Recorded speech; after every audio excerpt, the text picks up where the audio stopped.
Bismillahirrahmanirrahim. Assalamualaikum warahmatullahi wabarakatuh. Menteri Keuangan Sri Mulyani mengingatkan pada tahun depan resesi atau pertumbuhan negatif 2 periode berturut-turut bakal terjadi di negara-negara maju dunia, terutama di Eropa dan Amerika. Hal ini terjadi akibat tekanan inflasi dari harga energi dan pangan. Untuk mengatasi hal tersebut, Bank Sentral Amerika, The Fed, dan Bank Sentral Eropa atau ECB kompak menaikkan suku bunga acuan. Sejak awal 2022 hingga September ini, The Fed telah menaikkan suku bunga sebesar 300 poin untuk mengatasi inflasi yang tercatat di angka 8,3%. Adapun ECB telah menaikkan 125 poin untuk mengatasi inflasi Eropa sebesar 9,1%.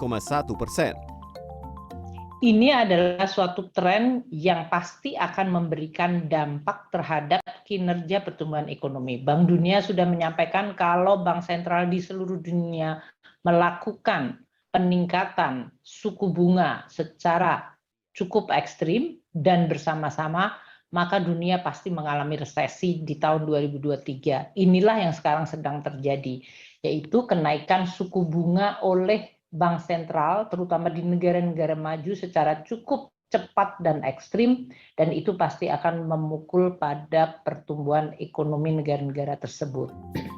Di dalam negeri, Bank Indonesia telah menaikkan suku bunga sebesar 75 poin sejak awal 2022 hingga September ini.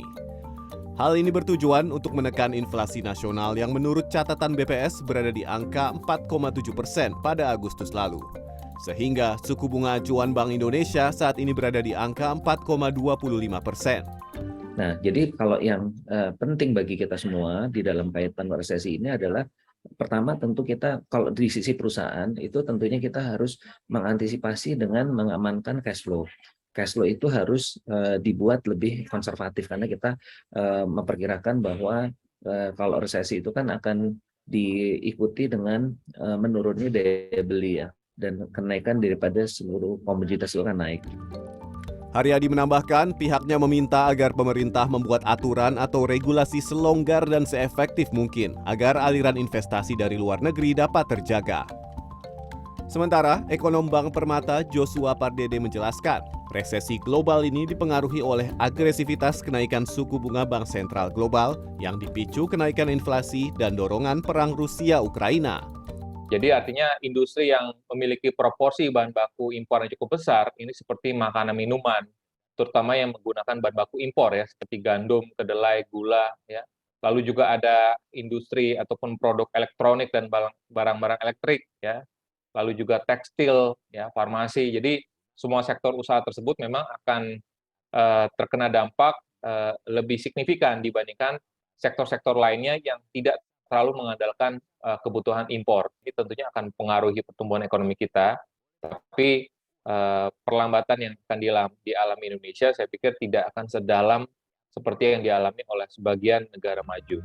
Joshua memperkirakan perekonomian Indonesia kuartal 3 tahun ini tumbuh 5,4 hingga 5,5%. Itu berarti secara setahun penuh atau full year, PDB Indonesia bakal tumbuh 5 hingga 5,2%. Khusus pada 2023, pertumbuhan perekonomian Indonesia diprediksi 4,5 hingga 5% akibat efek kenaikan suku bunga acuan BI dan efek resesi global. Agung Happy, Maranatha, Jakarta.